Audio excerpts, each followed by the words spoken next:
live. Just a Ribena, sec. one of my favorites. It's getting ready for live in a second.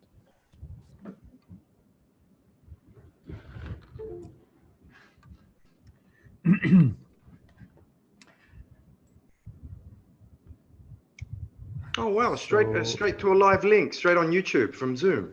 Yeah, isn't that amazing? That's why I love Zoom. Yeah, it's amazing. How do you do that, Nellie? I mean, there's a feature I just haven't explored yet. Yeah, what is that?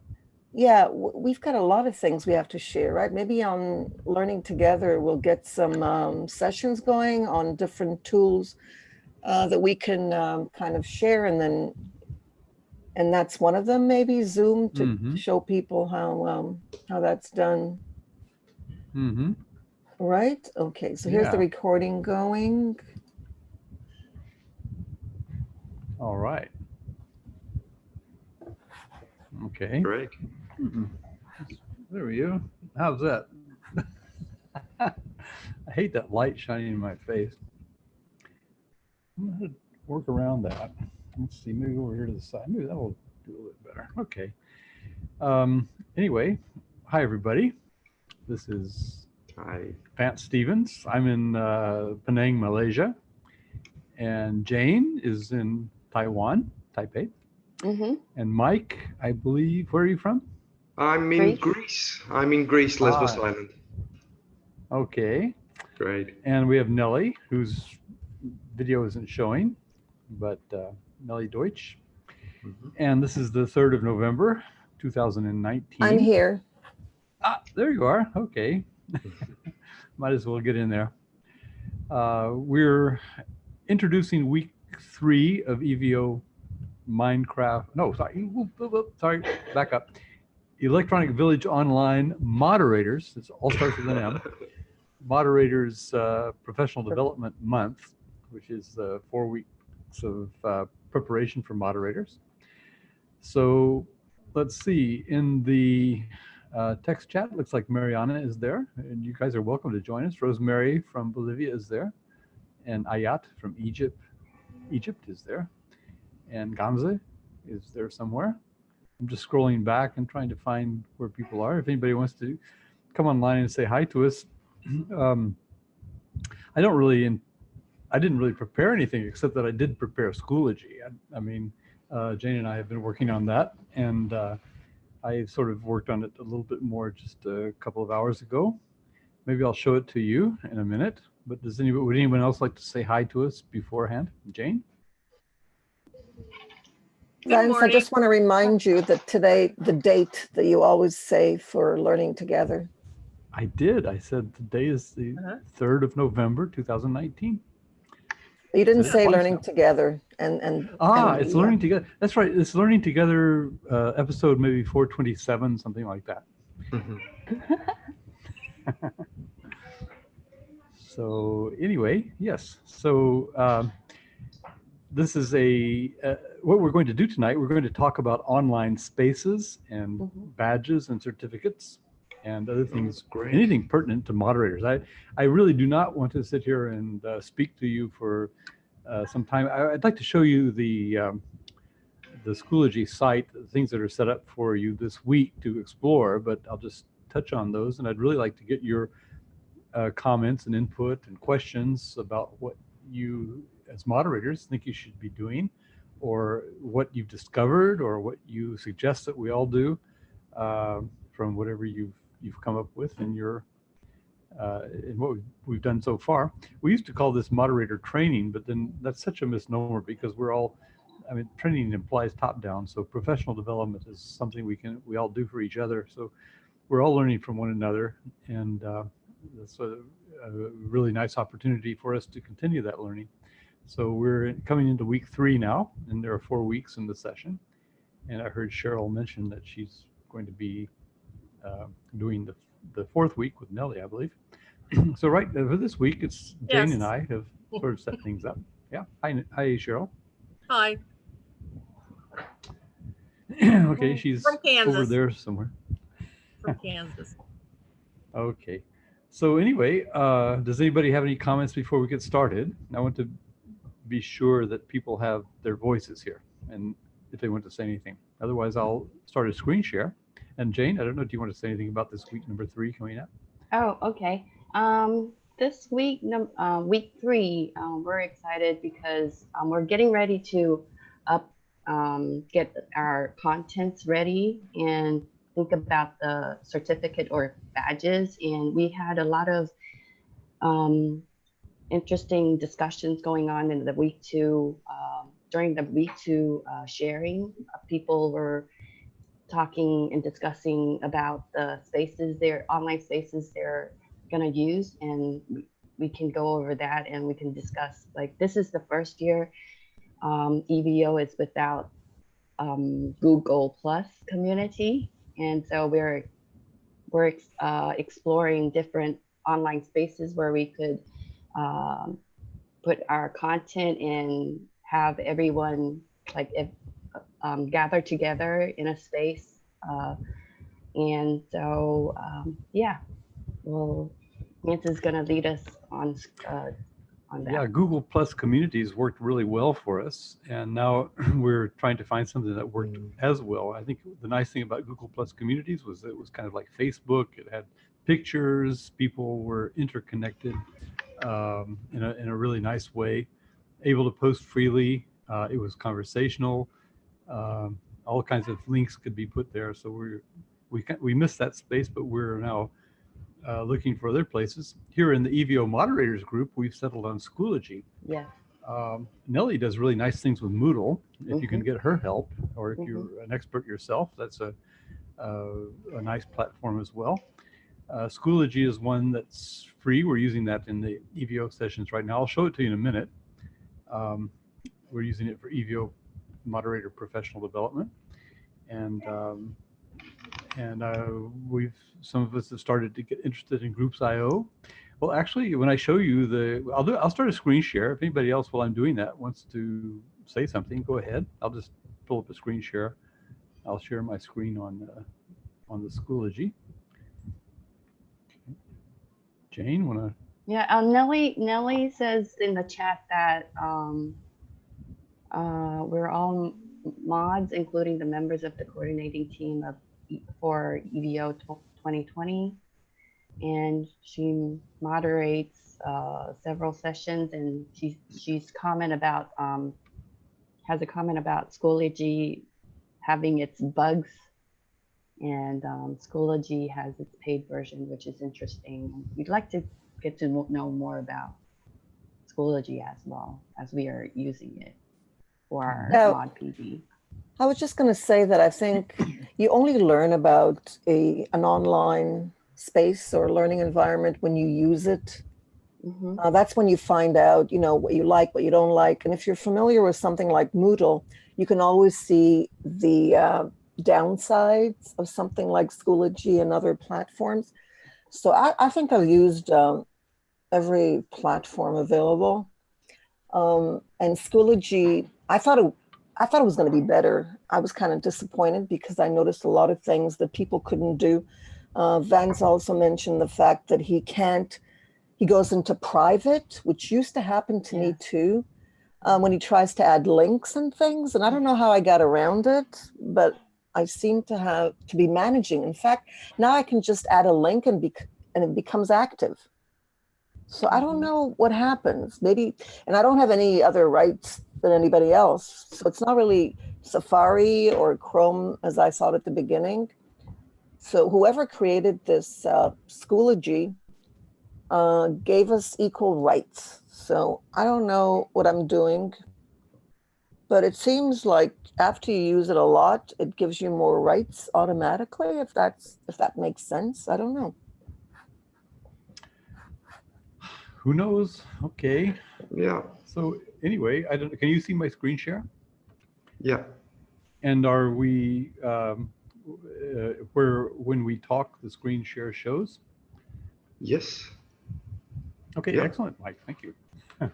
And let's see. This is the Schoology platform for EVO 2020 moderator training, and we're down in week 3 now. I'd like to point out that there's a list of all the sessions here, so you can see all the proposals for all the sessions. And what we're going to do this week is try to get people to start putting links to their the sites where they're developing content. So I'm skipping through week 2 right now. Week 2, by the way, had a was online spaces up here somewhere.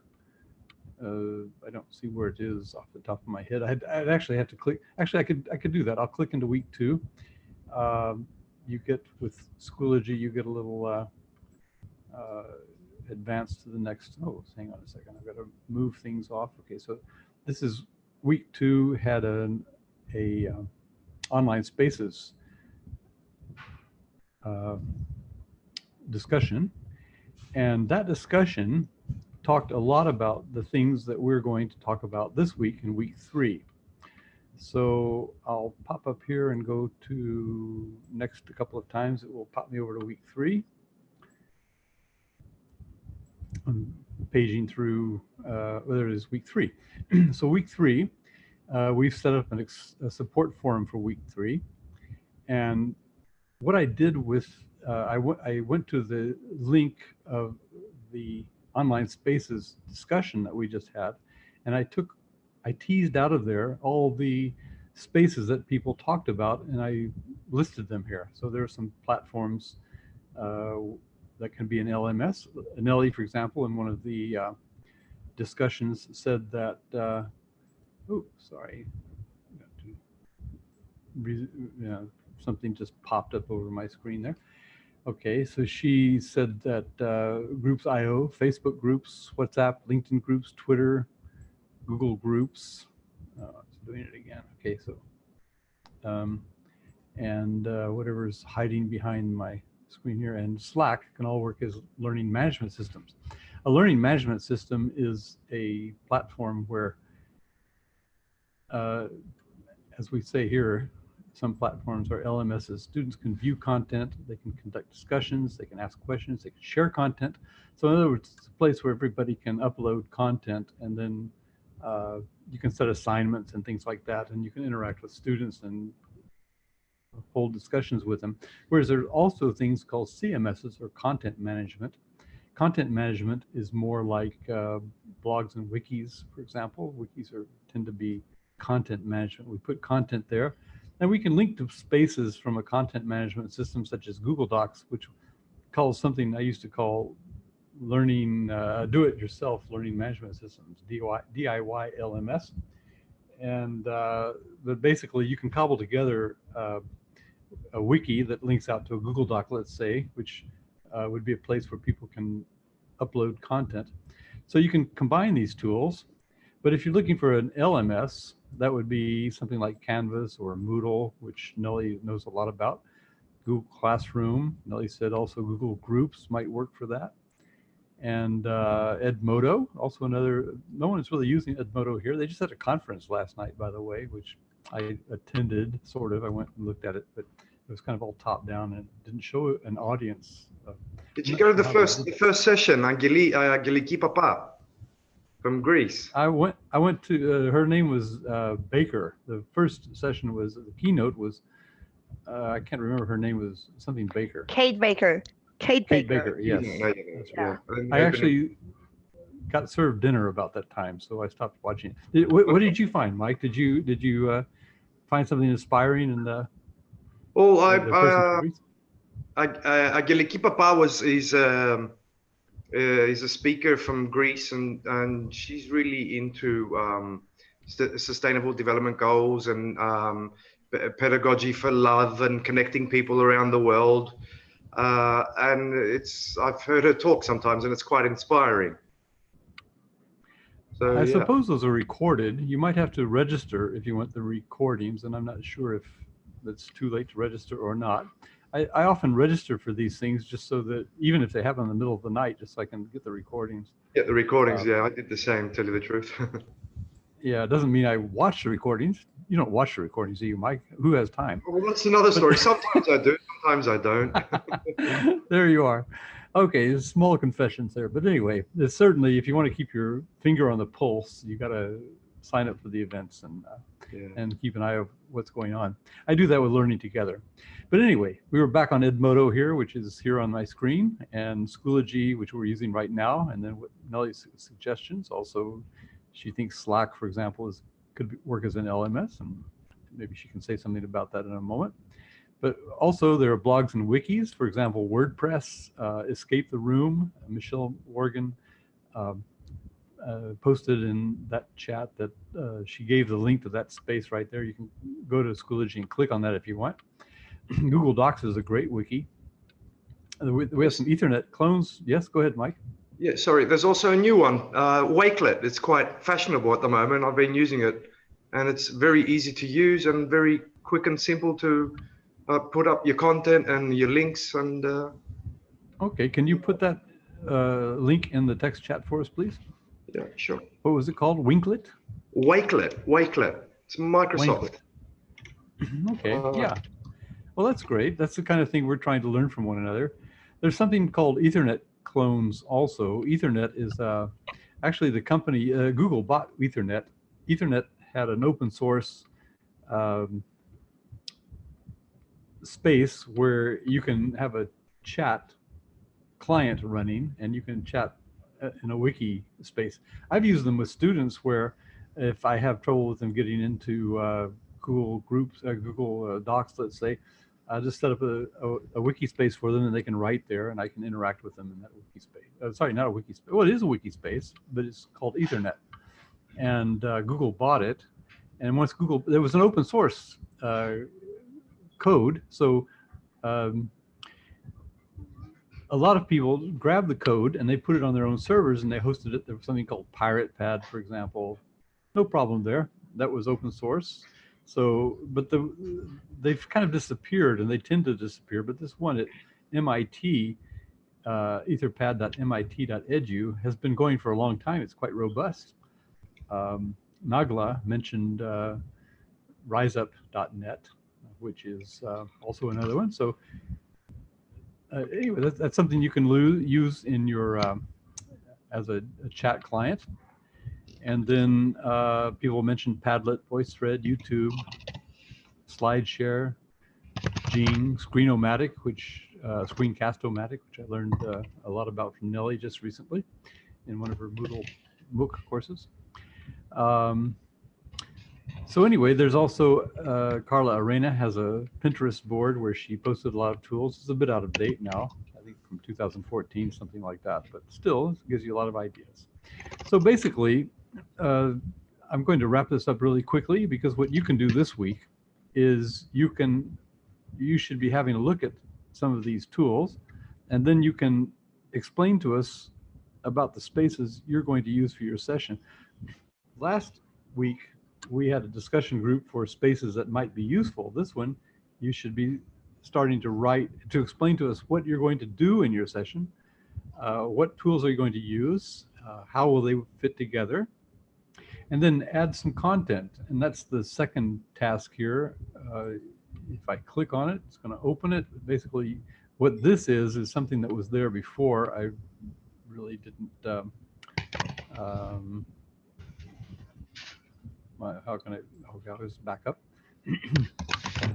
So Dane and I didn't change that. But what you can do, if you look at that, once you can go to a discussion group, which will let you share with us links that you have for developing your content. So Michelle put one there already, their WordPress blog, which I linked to. She mentioned that in her in the discussion last week. So that's a good example if you want to follow. And then after that, we're going to talk a little bit about certificates and badges. I need to get off the stage so we can actually talk about these things. But the thing about certificates and badges is that we can't issue badges that compete with TESOL's paid courses, and so we can't issue certificates that compete with them. Badges is another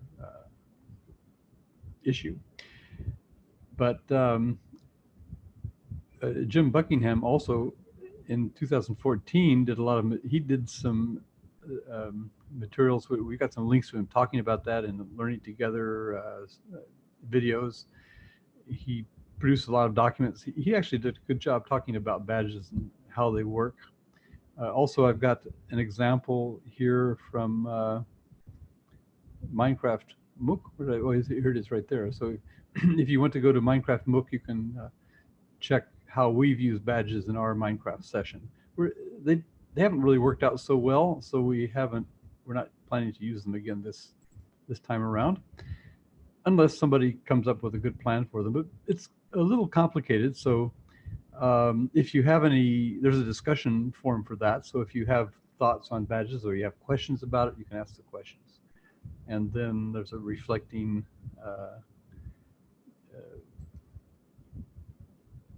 discussion here as well. And so you can answer all those discussions if you want. You can go to those discussions. Please comment on each other's. That's really about all I'd really like to say about what we're going to do next week. And I'd like to leave the rest of the time, the next 40 minutes we have, to get you to talk about what tools you think that people should use to create their spaces. Does anybody have any comments on that?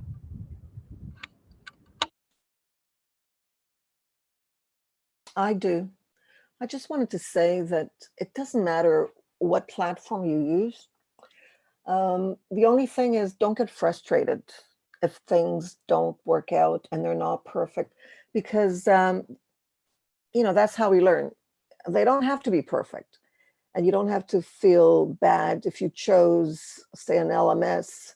Let's say you chose Schoology and you found out that it has things that don't work out, and your students may complain, why is this not working? Why is this not working?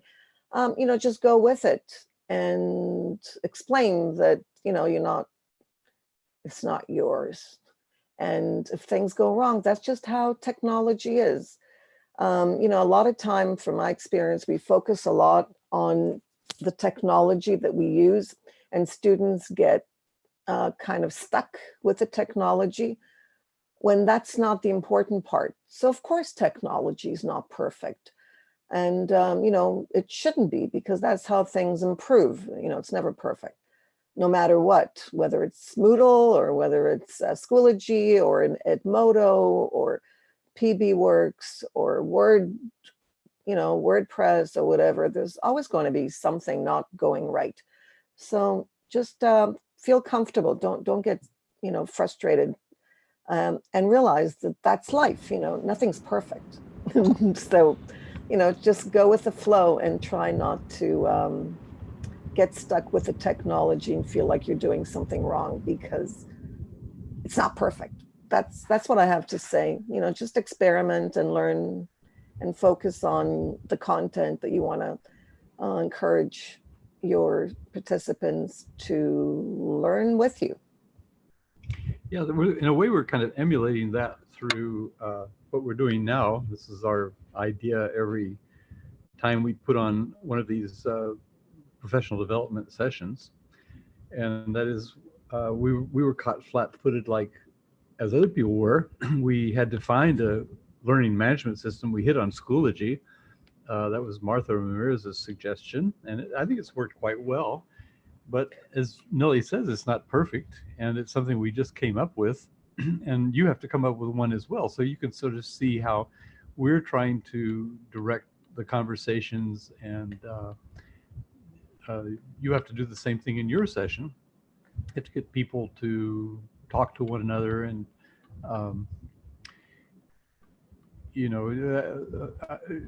you'll have something to teach them, or I wouldn't say teach them.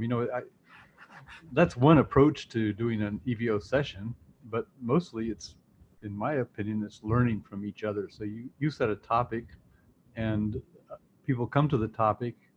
They probably know a lot about the topic, or they wouldn't, if they're interested in it, they'd come to your topic. And you just need to provide a substrate for them to flourish. So I think you'd probably be a little bit amiss if you tried to teach your topic, but you can certainly guide your topic, and hopefully you're knowledgeable in your topic, and then people can come on board and teach you something. So that's the attitude that I always have in my topics. I try to take my experience and guide people into coalescing around the topic, and sort of trying to emulate that with this week that we're set up some discussion groups that perhaps people can respond to, and we can have discussions around these topics. And the topics this week are the spaces that you're going to use, and people, it depends, people like Mike is nodding there because he's experienced in flipped learning, and that session knows what they're doing. They've got anvils set up for them. So they've been doing it for some time. Even Jane and I, we're moderating EVO Minecraft MOOC, and we have a wiki where we set up a syllabus, but actually we do all of our work almost in Minecraft itself. So people have to come to Minecraft and get in the game, and then we figure out what they want to do, and they learn from us. If you're a ranked beginner, we'll help you, and if you are if you know something about Minecraft, then you'll help us. Mm-hmm. So, but the thing is that you have to accommodate that range. You have to accommodate people who don't know much about your topic, but are trying to learn it, but then also people who know a lot about your topic, probably more than you do. So that certainly is what we find in EVO Minecraft MOOC.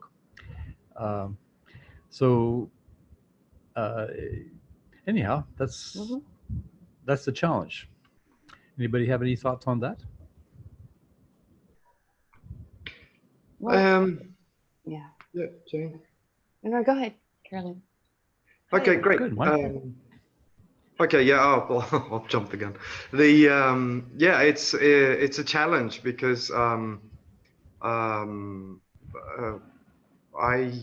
really enjoyed EVO last year with the Flip Learning team, and it was actually quite new to me, the whole idea of many things together, changing your attitude.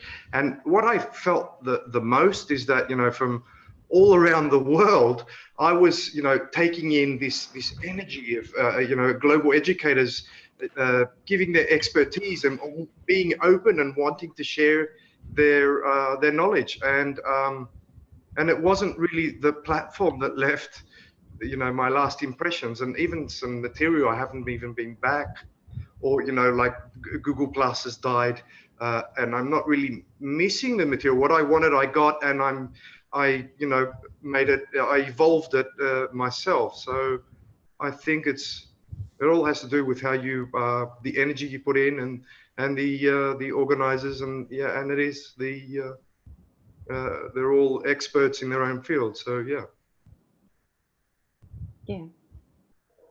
I totally agree. What I like about Electronic Village Online is it's not like nowadays MOOC is very popular, and most of the MOOC courses, you can't really talk to the instructor. They're mostly videos, and there are discussions like chat and message, like you can message text message other participants, but it's not like EVO. We have everybody here with you, interacting with all of the participants. Like in our Minecraft session, not only did we discuss, using Discourse to discuss a lot during gameplay, but also we shared our thoughts on Google Plus community. And that's from my personal experience, I have developed some topics of research based on my sharings in the community, and we've done something together, and that was great. So one of the discussions in the week 2 moderator PD that people have, I remember it was Nagla or Michelle that has brought up, was should we find a space where the discussion and contents go together, or can it be separate? What is the best solution? Like, what is the best way to plan for our EVO session? Do you have any thoughts about that? Does anyone have any thoughts about that? Carolyn, you were about to Hi. jump in? Oh, let's let Yeah, Carolyn hi. speak. Mhm. Yeah, sure. I just wanted to say about that, Jane, that for example, in the flipped learning session, as Vance pointed out, we have EVO, which is a platform developed by Jeff Pagotto in the University of Oregon. He's one of our moderators, and so we have learned to use EVO.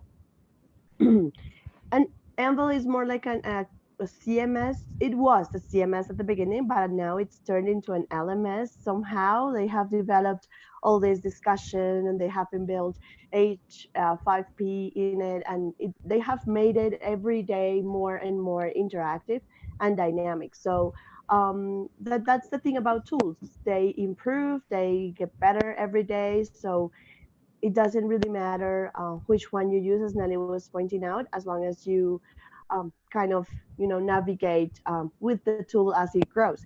We started out using Anvil and Google Plus, the deceased. And yes, of course, it's been a trauma because we did everything communication like related into Google Plus. This year, we're going to try Canvas Instructure. So we're going to put the Anvil page inside Canvas. I say we, but that's Jeff's task. Sound Yeah, like a he's going to module, do that. plugin module. Yeah, so he's going to immerse Anvil into Canvas Instructure, and so we're going to have our discussions, conversations, and live sessions there. So we'll see how that goes. But to the question that was asked in the forum, I think it all depends on your session and the tools you feel comfortable with. It's you're going to have lots of participants, so it's good to start with something you feel comfortable with. So for example, if you are comfortable with Facebook, then just go ahead and use that one. I know some sessions use Facebook. And then if you have to put your content somewhere else, just do that too. If that makes, I mean, if those are tools you feel comfortable with, and then you help your participants feel comfortable with them as well. So as Mike was pointing out, we were working with 2 different platforms, but we were kind of like on the lookout to see who needed help, who wasn't in Anvil and was in Google Plus. We were kind of chasing our participants around in the platforms. We're 8 moderators, so we had like a group of participants, each of us, in order to find them in the platform and make sure they were accessing the content and everything. So regardless of the tools, it's like kind of helping participants navigate the content that you want. Sometimes it makes it easier to have 2. One for the content, one for the discussion, but participants might just visit one more than the other, so you will have to be kind of redundant with content and put things everywhere so that nobody gets lost or misses anything. That's my 2 cents, as Nina says.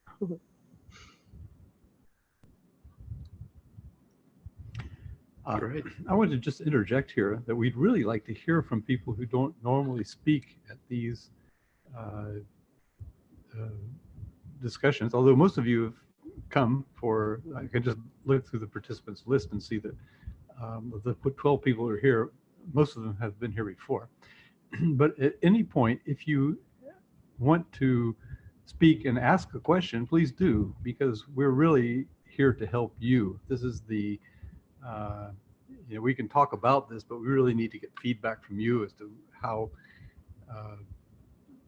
how everyone is responding to our purpose here, which is to make sure that people who are going to be moderators are comfortable with what they're doing and understand.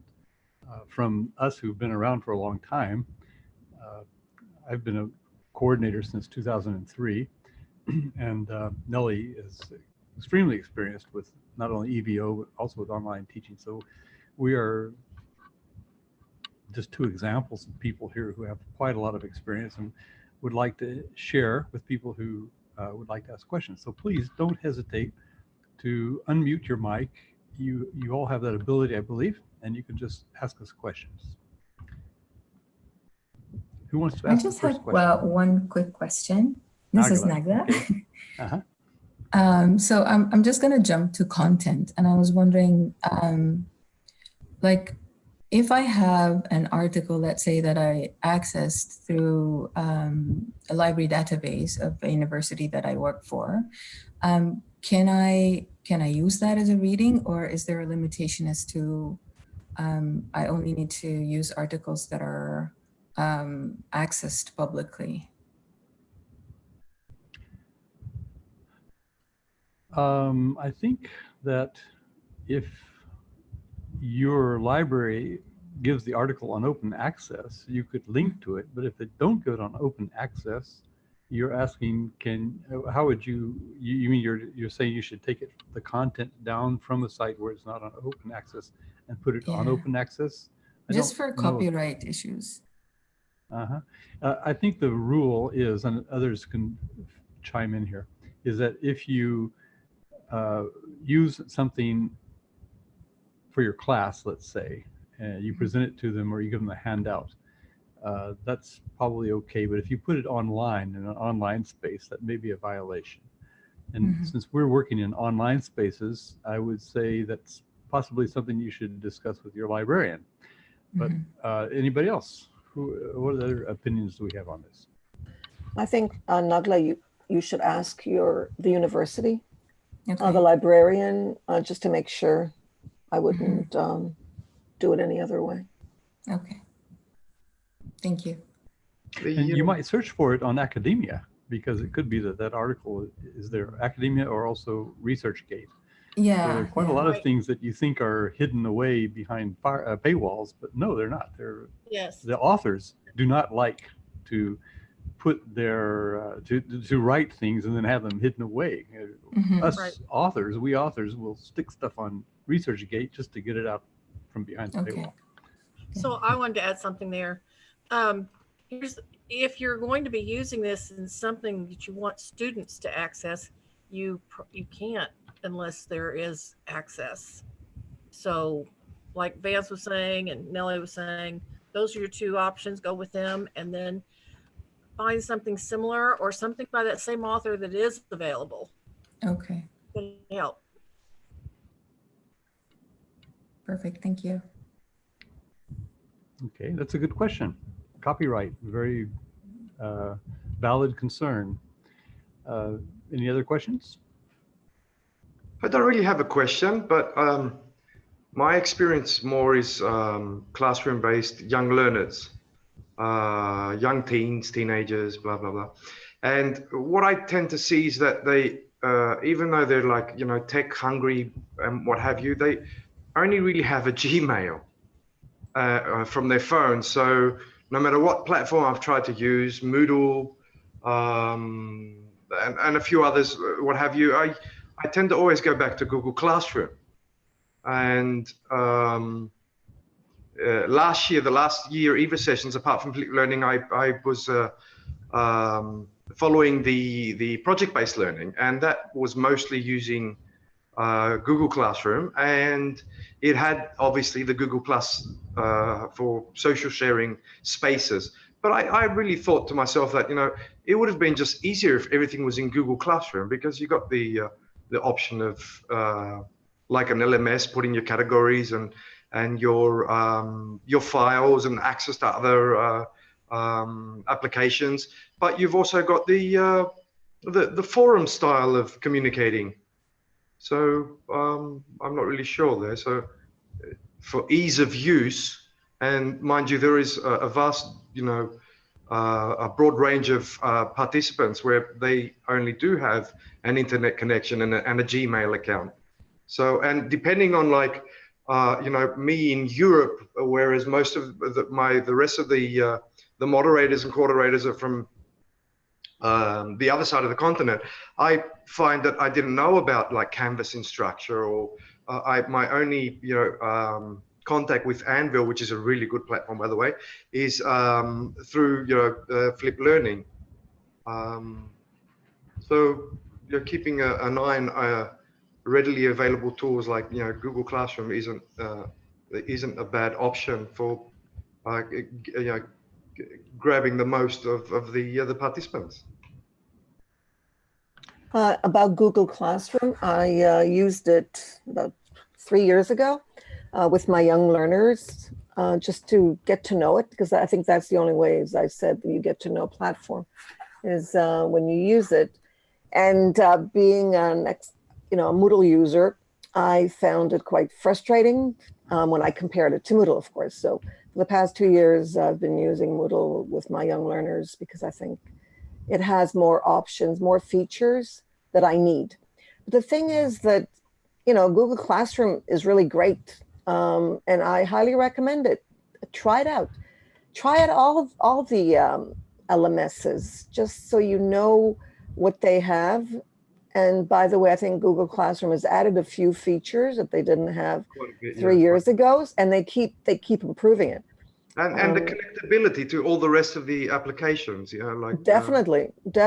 If you like Google, definitely. But if you're a Microsoft person, Microsoft also has new things, new Teams and OneNote. Yeah, there's a lot of yeah, stuff. exactly. So I don't use them because I'm an Apple person, so I don't. But yes, they've got a lot of really great things that you might want to try. Definitely. Something called Team too. It's like a classroom. Yeah, exactly. Team. Exactly. I just stay away from Microsoft, but yes, I know they have a lot of things. Put the link in the text chat for us, please. I'll see if I can find it. Okay. Yeah. Mm-hmm. Yeah, and people also, some people live in their computers, some people live in their smartphones, some people like email, some people like forums, some people like to go on Slack and get alerts all the time and, like that dopamine hit. So you have to reach people. Well, yeah, it's designed that way, of course. Yeah, you're right. So is email to an extent. You have mail. It was the first dopamine. Yeah, there's a great book, if you're talking about that, fans, you might like, called Indistractable. But the same guy wrote Hooked, where he actually explains how you get the dopamine and how they do it. So yeah, his name is Nir Eyal. There's his name. Amazing guy. Okay. So in any case, I was going to say something about using, whatever works for you. As Van said, if you enjoy it, but you don't have to get notifications. That's something that you have control over.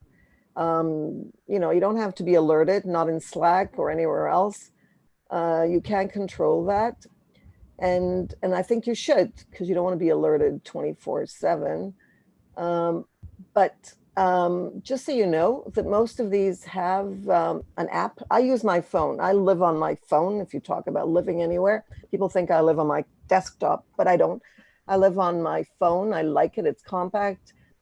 Moodle does have, Natasha didn't know about this, but Moodle does have an amazing, really, really great app. It really works well for students. And I think, I'm not sure about Google Classroom, what the app looks like. Maybe you can tell us. Usable. It's usable. It's comfortable. I want to say goodbye to Mariana real quick. Good. Bye-bye, Mariana. Thanks for coming. Okay. Sorry, I was just looking at the text chat. Go ahead.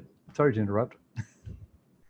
Yeah, no, Google Classroom. I've been using Google Classroom and Edmodo in my 2 classes at school, and both of them are really good. Google Classroom is, I did the same as Nelly, kind of like open it for testing and see, and I didn't like it the first time around, but then I decided to give it a second chance this semester.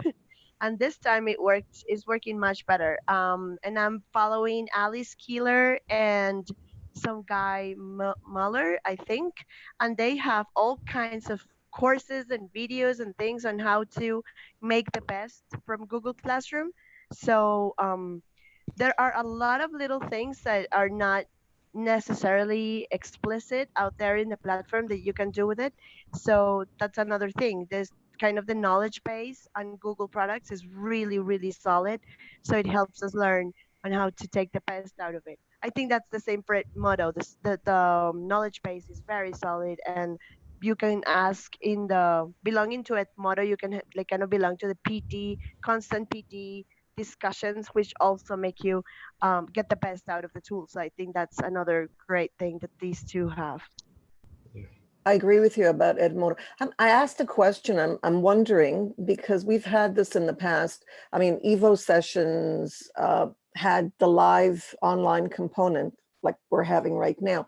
And I'm wondering if this is necessary and what the others think about maybe not having this live online session, since, you know, many of these live events are complicated. Not everybody can come because they're based on time zones and so on. So how do you feel about having a live online meeting or not having one at all?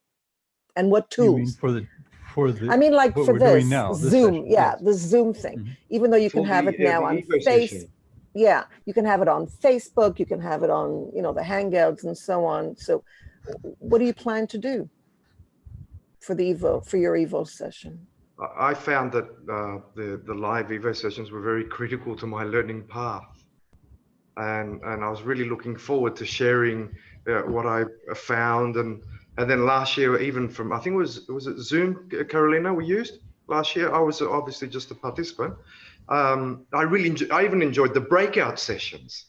They would break us up in like 3 or 4 groups, and we discussed them, and then we came back and opened up and shared our opinions and what have you. And I think it really helped motivate more, and getting to know other people a lot more, and, you know, connecting with people, and, you know, increasing the motivation for me to continue and, you know, like be here today. That's good to know. Yeah. Thanks, Mike. Yeah, I think that for me, that was another thing that did it. When I joined the Flip Learning session as a participant, they had kind of interviews with Lane Marshall and with other guests that were flippers around the world, and kind of listening to all these people doing this was very inspiring and got me going for the following week and the following week. So definitely in the Flip Learning session, we love to have the live sessions, and we are going to continue doing them because, as Mike pointed out, we think they're kind of motivating, and they expand the perspective because we hear what everybody's doing and how everybody's trying out what we suggest during the week. So it definitely makes sense for us. So Carolina, what platform do you plan to use? We have used Zoom. Zoom is the one we use. I think Jeff has it an access paid- with Oregon, so a Oh, paid okay. access. Yeah. Yes. Yeah. I think when you're doing your own session, you know, what would you should probably try to organize people who will share the burden of putting on the sessions. And one advantage to that is that they might be in different time zones. So that will make some variety of the times that people have. You know, you could, well, obviously, when we have our sessions at this time, we cater to people who are available at this time. And we're probably missing a lot of people who might come who are not necessarily available. But on the other hand, it's not really, I mean, we're the people who are putting them on, and this is our time. So you need to, I think in your sessions, I mean, I don't know where to draw the line, that you encourage other people to take responsibility, or other people have to grab the responsibility or whatever. But anyway, you need to spread out the responsibility for putting on the online sessions. They don't always have to be at a time when you're there, but someone has to be doing them. You know, the more you have, the better, and at a wider time frame. So don't think that you have to be involved in everything that goes on in your course. When people are working while you're sleeping, it's okay, and it's probably better to spread the online sessions, because I agree with Mike, they're very important. And even if we have them once a week at this time, that's great. It's we learn a lot from these sessions, even those of us who put them on, and especially those of us who put them on. I mean, in order to learn, the best way to do that is to teach. So but the idea is that, you know, you should try to make sure that other people understand that they can also put on sessions at other times of the day or night in other platforms. Not everyone has to use Zoom. Facebook is a good one because you just point and shoot. There's YouTube Live too. I suppose YouTube Hangouts are still good if your group is fewer than 10 people. There are ways around that. They're complicated. But anyway, if you have a small group that wants to meet at a certain time of day or night, up to 10 people, they can all get in a Hangout, which is also easy to do. YouTube Live, Facebook, Zoom, three platforms you can use. Any more? I think that in the past, also, some people, what they did with their sessions, they had more than one. I think your idea of having a few of them and have the participants actually initiate and schedule these live events is also a good idea. I've done it in my Moodle for Teachers, where they work collaboratively and they would generate their own live online classes straight from Moodle or outside the Moodle. But I think having more than one is a good idea because, as Mike said, it is very important. And the more you have, Vance, you're right, the better, because people will be able to communicate live. And you record them, so even if you miss one, you can still watch the recording if you need to keep. I watched the first two. I couldn't make it for the first two, so I actually sat down and watched them. So yeah. Oh, good. Okay. I hope they were entertaining. Yeah. The only thing is, I wish I could like stop and write a comment and say, you know, I wanted to actually comment. So I should try it next time on the YouTube underneath. Yeah. Well, you can do that on Facebook. You know, if you have a live session on Facebook, Mike, you can add the comments after. After it takes place, if you're watching the recording. Yeah, that's nice. Anybody can save the text chat here, by the way. You know, everyone has that ability. Where is it? You find the ellipses? Or it's next to if you go to everyone, to the chat on the right, there are 3 dots, and you just go to save chat. Yeah, you can also add you know, files. If you want to share files with us, you can share files too, which is nice. But I still think Facebook is better, to tell you the truth. Even though on Facebook you can't get everybody, you know, speaking. It's kind of like a course where you talk and everybody just responds, but they can't respond by video like they can here. And I presume, can you get your video downloaded from Facebook and put it on YouTube? Yes, I've done that. Okay. Yeah. Yeah. All right. That's the main. It's tricky, but yeah, you can do it.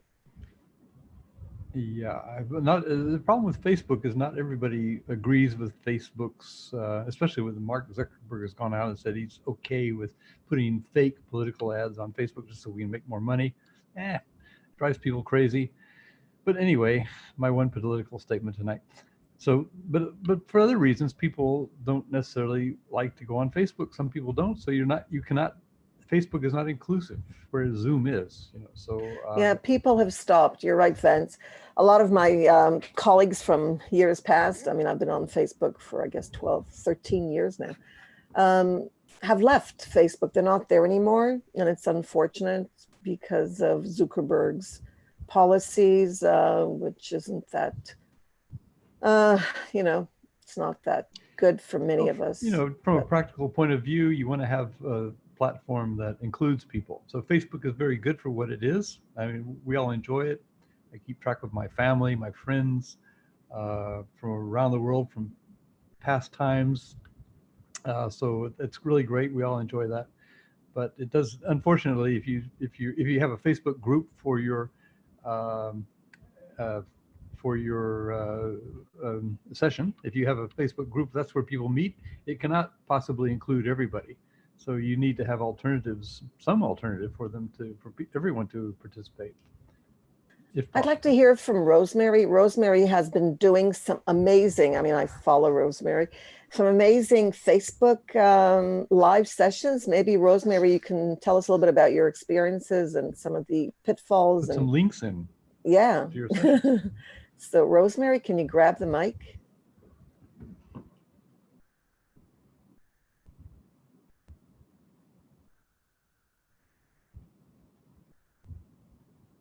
unmute. Good. Yes, I have experienced with this live broadcasting on Facebook, and incredible that in a week I had 3,000 views. I just Rosemary, can we see you? Can you put on your video? Yes, I can look it up. Of course. Let me see it. My social media. Rose. Yes, I started with on a trip to Peru because I wanted to keep people informed, my students informed about what was going to happen and what was that they needed to learn before the classes and what we were going to do, and then show results. And students loved it. I did that. Where is it? Somewhere. It's been a long time. So I really like that. The only thing that I can't have figured out is how to download my video and upload it to YouTube. You said is tricky. I can help you. I'll help you. I'll help you with that. It's not that tricky. I mean, it's pretty easy. It's easy, but I need to share a link with you. Yes. I'll do that. Thank you. No problem. Yes, I have done that. Right now, it's very difficult to find it. Then I was a master of ceremony on a convention, a Bolivian teachers, English teachers convention. And I did it again, presenting the content and informing people about publishers and all that. And again, many teachers thanked that a lot because they couldn't come to the convention, but at least I gave them like a summary of what we were going to do and what the results were. So I really enjoyed it. You know what I'm thinking, Rosemary? I'm thinking, since you talked about translation, this is something that came up. You said that if we get a lot of teachers from, say, Bolivia, whose English isn't that great, which I think is a good point. They're still English teachers and they could be learning from us. And what might discourage them is the fact that it's all in English. If you could also, schedule live sessions, say on Facebook, in Spanish to help them out, that would be great. I think. What do you think? Nelly, that's awesome. Of course, I hadn't thought about it. I was just thinking about actually both, because I would like to make tutorials in Spanish, or not make them, but translate them, because some of my colleagues fear technology. So tutorials need to encourage them. They need to understand it. They need to understand the technology in order to successfully complete our sessions. So yes, live sessions would be awesome.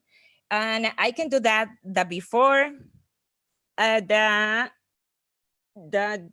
during and the after in a week, very short ones, live sessions of like 2 minutes explaining what we expect from them, what they need to learn or read, and then what we expect them to produce, and finally, show actually our learners' products. I think the most difficult, from my experience, the most difficult part of the EVO sessions is getting into the learning environment and communicating, but getting on, logging in, that's the most difficult. So if that could be done in their native language, I think that would be great. Getting them to log in, whether it's Moodle, Schoology, Edmodo, whatever. logging in. So if you could do that, if we could do that in different languages, that would be great, whether it's Spanish or I don't know, I guess Greek and other languages. Sure. I can I can send you a sample video of the logging in to our, I don't know which one we are using, Moodle, I think. In Spanish, I can share with you a screencast and of course, English subtitles for you or something like that to see whether you like them. So they need but to in learn how addition, to log in. Exactly, because that's the hardest part. Zoom, logging yes. In. Zoom in, yeah, your tutorials are perfect. So I don't need to create anything, just translate yours. Like voice over a little bit. Yeah, clarifying that that's not your voice, of course. That's an interesting idea, Rosemary. We can collaborate on that. Have it all in Spanish. Perfect. Yes, why not? And I can do that, using a Screencast-O-Matic because it's going to show you on the main screen and then it's going to show me on the little screen.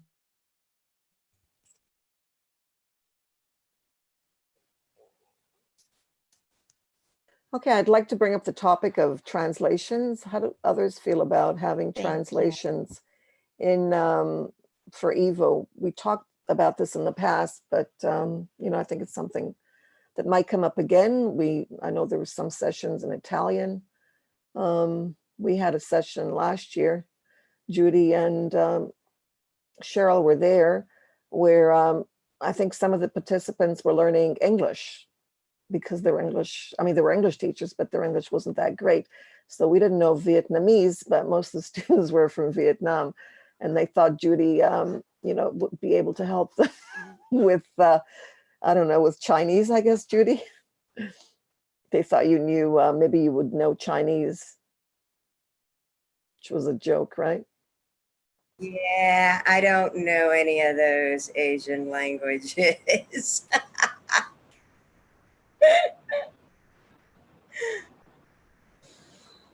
I don't know about translation. I guess it's depending on the country.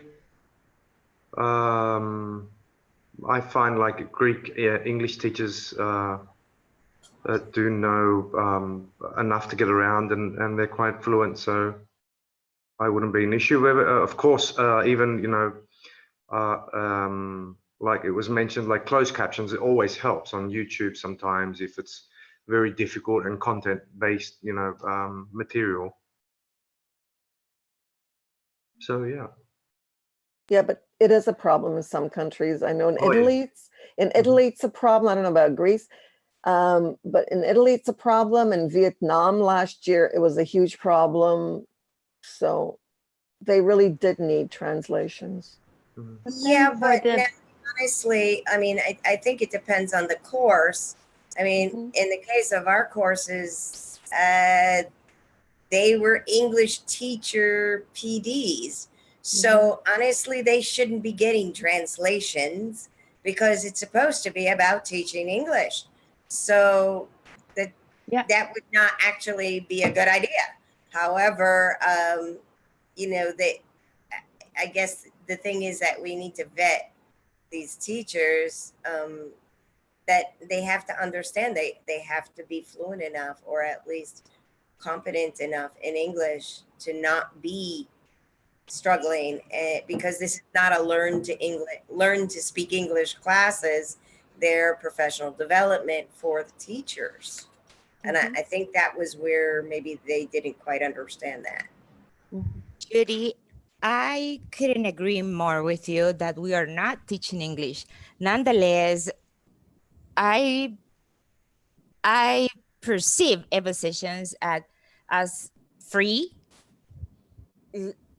very highly qualified professional development. And if we can help those who don't have, the level, enough English level to understand the courses, we can still help them to take advantage of this professional development opportunity.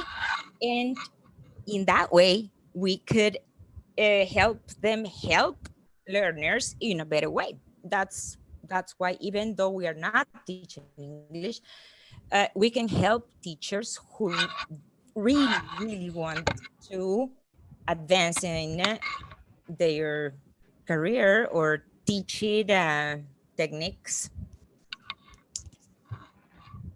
Yes, yeah, I agree. I think what the reason why we value EVO is because it's a free professional development for everyone, and for the Vietnamese teachers, they're here to learn how to teach English, and I think this is a very valuable resources for them and for Taiwanese teachers as well. If I can recruit more people, invite more people here, because we don't have people to speak in English with, and we use our mother tongue. In Taiwan, it's Chinese, and I really like this online community because we get to learn from educators around the globe, experts, and interact with each other. And they're here for, you know, in your case, they're here to learn how to teach young learners English. And I think I know that Cheryl says that teachers need to be at least B2 level in Taipei. For my university, because I teach at the Department of Children's English Education, my students, that when they graduate, they need to have at least B2 level. That we know, but from what I know, not every pre-service teaching programs require that. So I still agree that. Yeah, Judy, go ahead.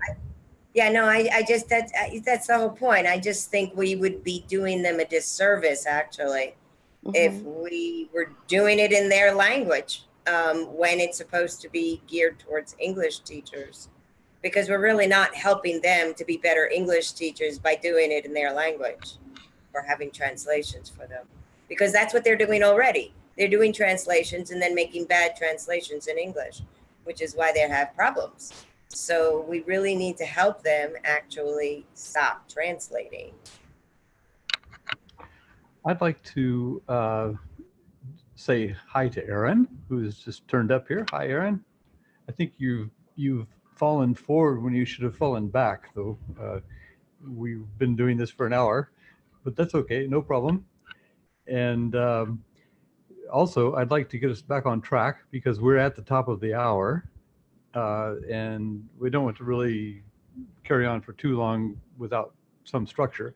And we're supposed to be talking, the only other thing we haven't brought up is if anybody has any questions about badges or certificates.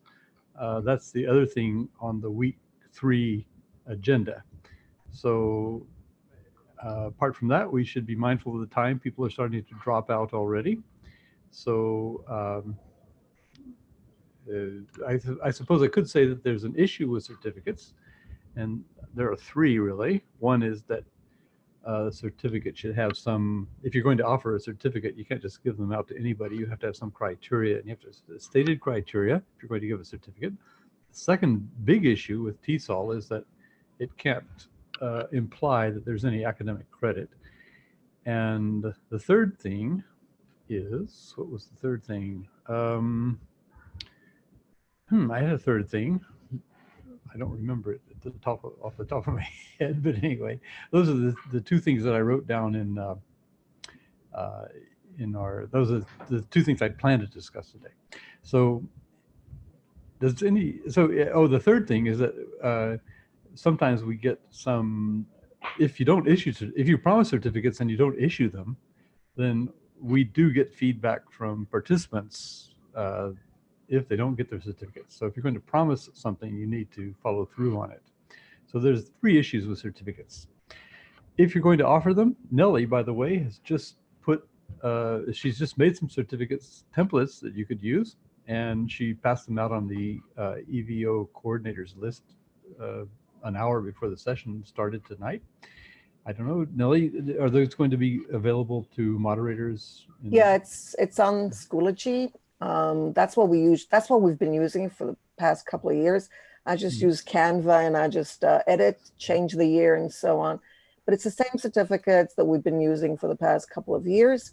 You're welcome to use the certificates. You don't have to use a certificate, like Van says, if you promise, do it, and make sure that they know what the criteria is so they don't drive you crazy, and they will drive you crazy. If you offer something, they don't get satisfaction. Yeah, they'll drive us. Yeah, that's right.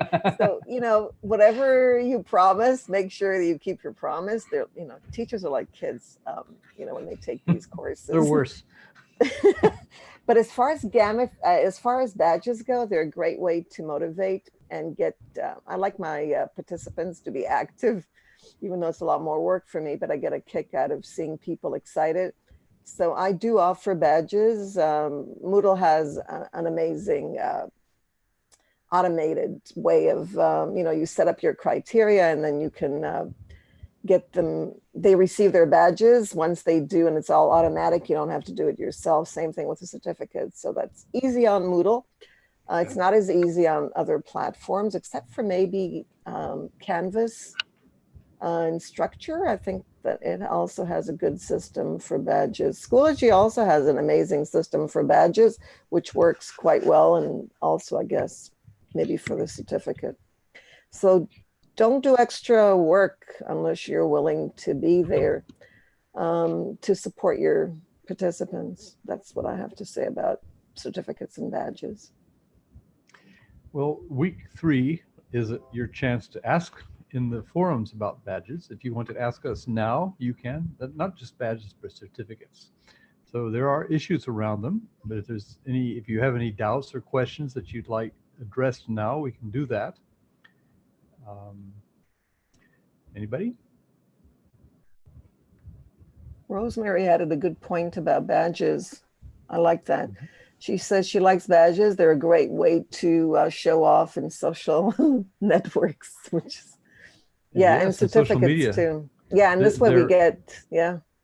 Yeah, that's the great advantage of badges. If they're done properly, then they have, they can be substantiated. You can show what you did for the badges. They have credibility. There's a site called Credly, I love that name, that issues badges, which we've actually been using for EVO Minecraft MOOC badges. But it's a lot of work to keep track of those things, and also to corroborate, to have a system of corroboration that the work was done. Because the idea with badges is that people should be able to see what you did to earn the badge. So unlike a certificate, which should have some criteria behind it, unless you just plan to deal them out. But that's not really, I mean, their value, whether it's a badge or certificate, the value is in some criteria behind it. So if you're going to issue them, you need to think that through. If you need help thinking that through, then we're here right now. You can ask questions, and if not, then so just use the forums. Can I mention one more thing? Go ahead. So okay, let me get myself on here. Okay. There. How's that? Am I there? Okay. Cheryl, you can go, then Nagla can ask your question.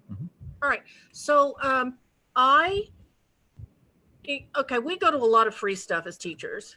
And, you know, we go to meetings, we go to all this stuff, and we never get any credit for it. So back in the 80s, our state, along with other states in the United States, started letting teachers document those hours, explain those hours, provide how they related to their working environment, and then they could get points.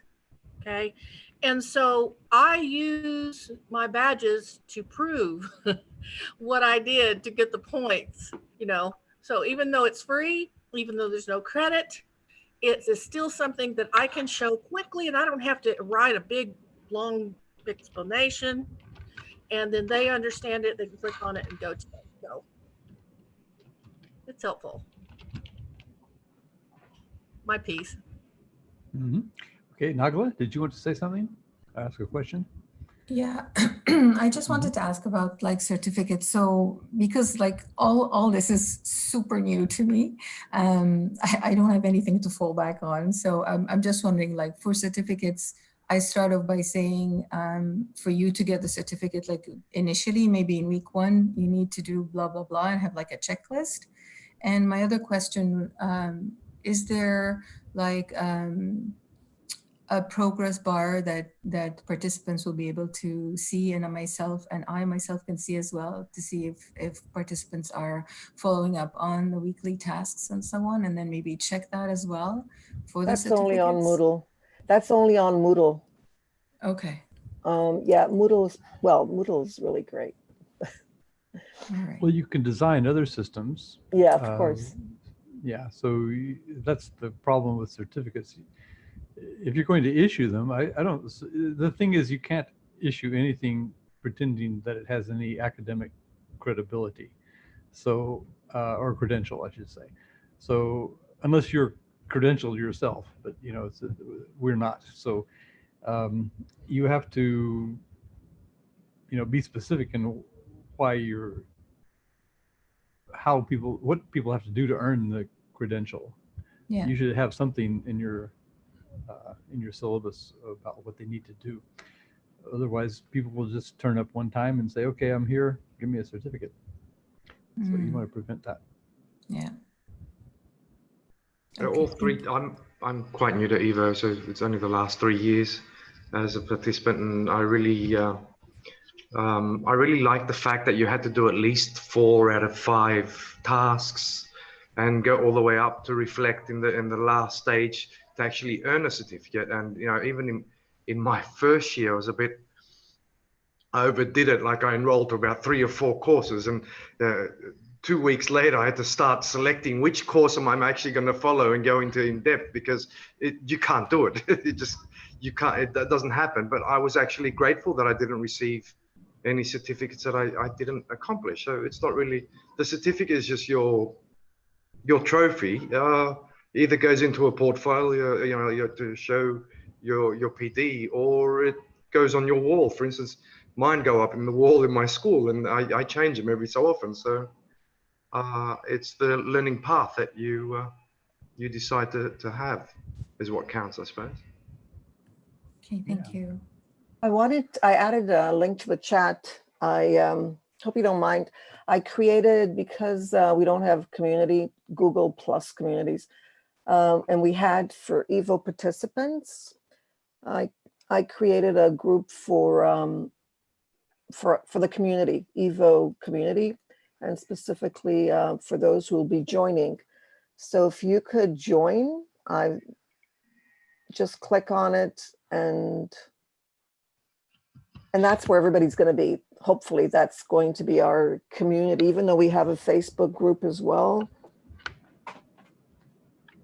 But this will be, it's good to have both. Yeah, but this is an opportunity to really connect one-on-one with all our participants, if they have any questions, and for them to introduce themselves so we know who they are and we can continue. Hopefully next year we'll be able to update them on the new sessions and so on. So a way to communicate in addition to, say, Facebook, for those who don't want to be on Facebook. And there are some who don't. Okay, it's getting dangerous for Judy to stay here. She's had to run off for a safety drill. So we might be thinking about wrapping this up. I don't know what time it is. Yeah, it's 20 minutes past the hour. I'm not in a hurry to leave, but I do want to respect other people's the things that they have to do. And we've been on for an hour and 20 minutes. Judy's going to sea for the week. Sounds like a vacation. Yeah, so anyway, so this is your session. If there's anything else you'd like to discuss, you're welcome to introduce it. Any other concerns you have, or any other thing you'd like to address while we're all here? We have another session next week for week 4, and then we have another one at the end of the EVO PD month. So unless one of you volunteers to put on a session, we don't have any other ones planned. Yes, go ahead. Someone was speaking. Well, it was me.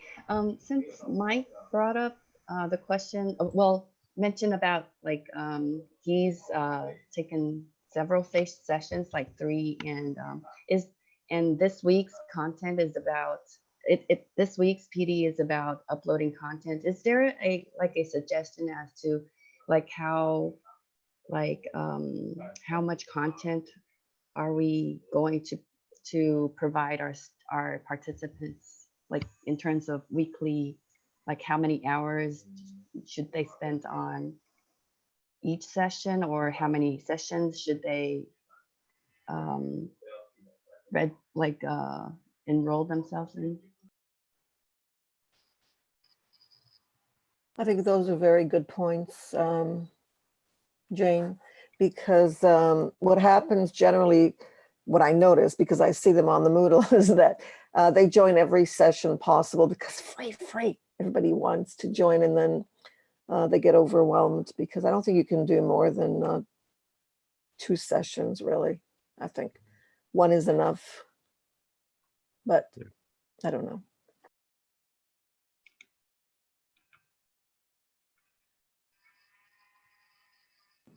I think one thing you have to be prepared for is that you have a plan for how your session should go, which you should. You need to have you need to set out a syllabus and have, well, if nothing happens, something to fall back on. But let's hope something happens.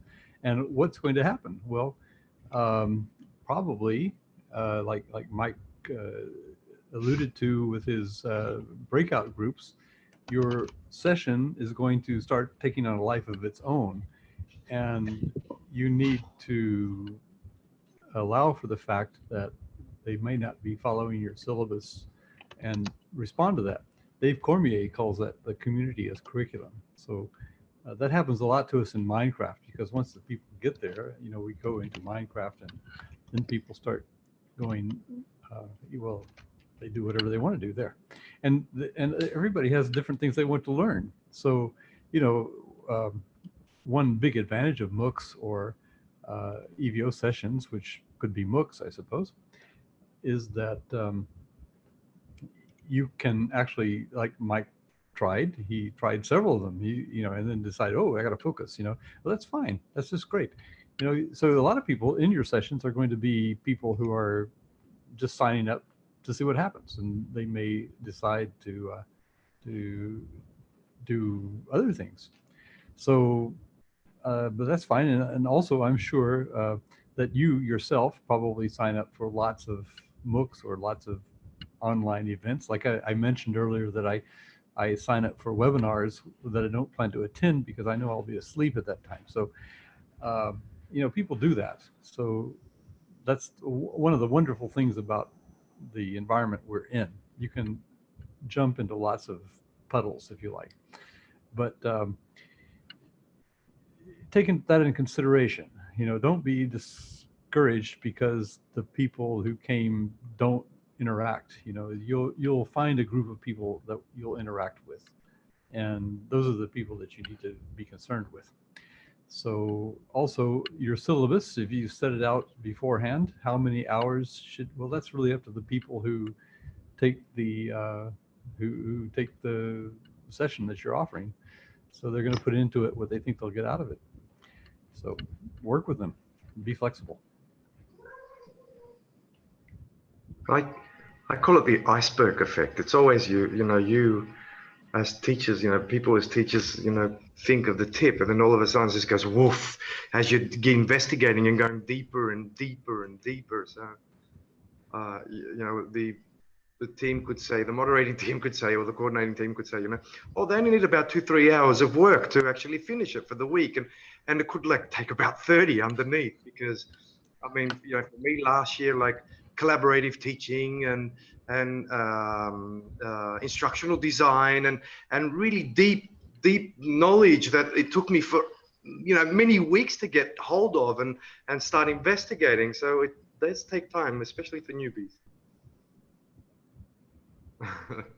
Yeah, and people are in it for themselves. This is not, you're not giving academic credential. They're there for themselves. Respect that, because if you have something to offer, they'll take it.